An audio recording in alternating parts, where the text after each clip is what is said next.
Pada masa awal setelah Nabi Muhammad diangkat menjadi nabi, Sayyidina Abu Bakar menjadi salah satu orang pertama yang menerima dakwah dan memeluk Islam. Saat dalam perjalanan, beliau bertemu dengan sahabat terdekatnya, yaitu Utsman bin Affan. Abu Bakar menceritakan tentang kenabian Muhammad SAW sekaligus mengajaknya masuk Islam.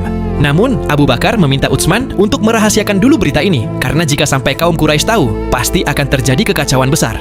Di sisi lain, Ali bin Abi Thalib kecil juga menceritakan kepada ayahnya bahwa ia sudah memeluk Islam dan mengakui kenabian Rasulullah. 3 tahun lamanya dakwah Islam dilakukan secara sembunyi-sembunyi. Namun, lambat laun hal itu menimbulkan kecurigaan di kalangan pembesar Quraisy. Abu Bakar yang biasanya sering ikut dalam pertemuan suku, kini selalu menghindar dan jarang terlihat.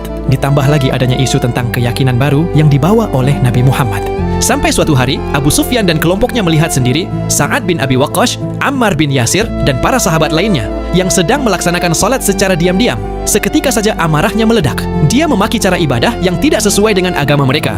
Hingga terjadilah perdebatan sengit yang berakhir dengan perkelahian antara mereka. Sesampainya di rumah, orang tua Ammar menanyakan, kenapa wajahnya babak belur dan siapa yang melakukannya? Ammar menjawab, Abu Sufyan dan kelompoknya karena ketahuan memeluk agama Islam.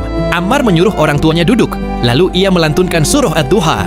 Setelah mendengar lantunan ayat-ayat tersebut, orang tuanya Ammar, yakni Yasir dan Sumayyah, hatinya luluh dan memeluk Islam. 3 tahun setelah Rasulullah berdakwah secara sembunyi-sembunyi, akhirnya turunlah wahyu yang memerintahkan untuk melakukan dakwah secara terang-terangan. Saat itu, Abu Thalib mengumpulkan seluruh keluarganya dari Bani Hashim di Bukit Safa, meminta mereka semua mendukung perjuangan dakwah Rasulullah. Kemudian Nabi Muhammad mengajak mereka untuk masuk Islam dan memberi peringatan tentang azab yang pedih jika menolak beriman kepada Allah Ta'ala.